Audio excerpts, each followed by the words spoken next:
Bonjour à tous, on commence ce tour de la presse sportive en Allemagne avec la 29e journée de Bundesliga qui se poursuivait hier. Et le Bayern Munich continue de survoler cette deuxième partie de saison. Les Munichois ont terrassé Düsseldorf ce samedi 5-0, le tout avec un nouveau doublé de Robert Lewandowski. Le Polonais fait la une de Bild ce matin car l'attaquant a en tête pour cette fin de saison d'aller chercher un vieux record de Gerd Müller. Ce dernier avait inscrit 40 buts en 1971-72 en Bundesliga. Lewandowski en est désormais à 29 et il lui reste 5 matchs pour aller chercher le record. Difficile mais pas impossible. L'équipe de son côté met en avant la performance du Français Benjamin Pavard. Impliqué sur le premier but, le champion du monde 2018 a inscrit le second afin de lancer le festival du Bayern. Tout va bien donc pour l'ancien Lillois. La Bundesliga également à l'honneur en une de Marca ce matin. Le quotidien espagnol y évoque cependant le mercato et plus précisément celui de Kai Havertz. Eh bien la jeune pépite du Bayer Leverkusen va devoir être patiente selon le journal. En effet, même si le Bayern Munich et le Real Madrid sont bien avancés tous les deux dans les négociations avec le joueur pour le recruter, avec un léger avantage pour les merengues, la crise liée à l'arrêt du foot en ce printemps est venue chambouler tous les plans. Havertz pourrait donc continuer à faire les beaux jours de Leverkusen pour le moment, d'autant que le Real a d'autres priorités. Il doit vendre et sur le plan des arrivées, d'autres pistes sont mises en avant, notamment celle menant à Eduardo Camavinga. Selon AS, le Français du Stade Rennais aurait indiqué préférer rejoindre la Casablanca plutôt que la Juventus ou le PSG. L'autre actualité sur la une du quotidien, c'est celle menant à Marc-André Ter Stegen.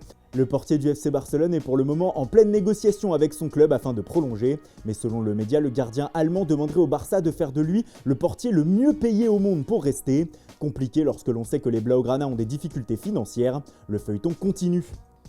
Ce qui nous amène aux autres dossiers chauds du moment à Barcelone. Les Catalans veulent toujours faire venir Miralem Pjanic et Lautaro Martinez, mais pour cela ils doivent convaincre la Juve et l'Inter, soit en payant la clause libératoire des joueurs, soit en leur offrant d'autres joueurs. Selon Mundo Deportivo, le Barça réfléchit à de nouveaux trocs avec les deux clubs.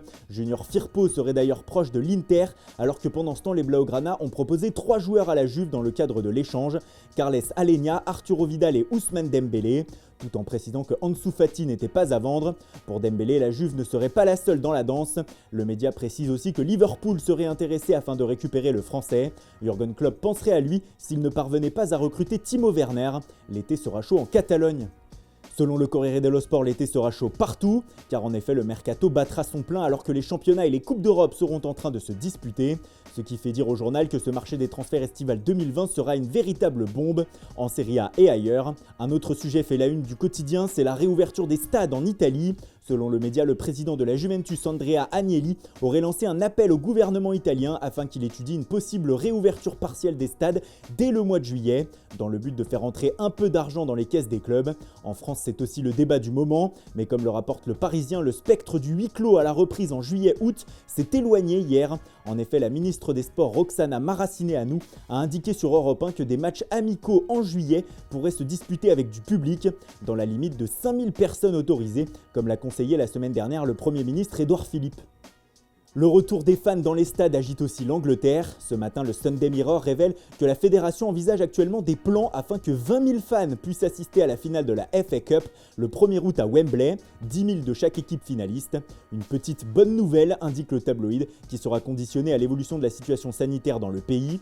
L'information est reprise ce matin aussi par le Sunday Daily Star, qui en dévoile une autre. Selon le média, Liverpool pourrait disputer 2 de ses matchs en Première Ligue lors de la reprise à Wembley.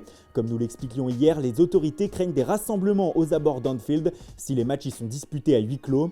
Alors elles envisagent de faire jouer les rencontres Liverpool-Everton et Liverpool-Manchester City à Londres, une situation qui fait polémique depuis 3 jours outre-Manche, surtout que les informations sont contradictoires. Si l'on en croit le Daily Mail, le gouvernement aurait autorisé les Reds à disputer leur match à domicile à Anfield. Bref, la situation est toujours floue pour les champions d'Europe ce matin.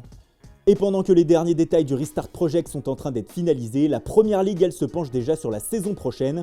Le Sunday Times dévoile ce matin le plan du championnat anglais pour la saison 2020-2021.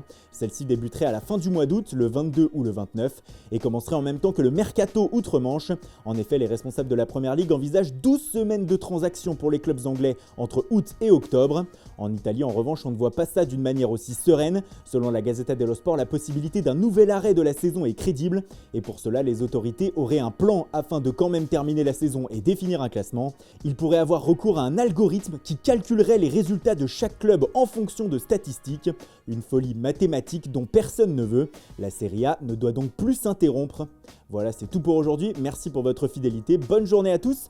continuez de respecter les gestes barrières et rendez-vous dès demain matin pour une nouvelle revue de presse.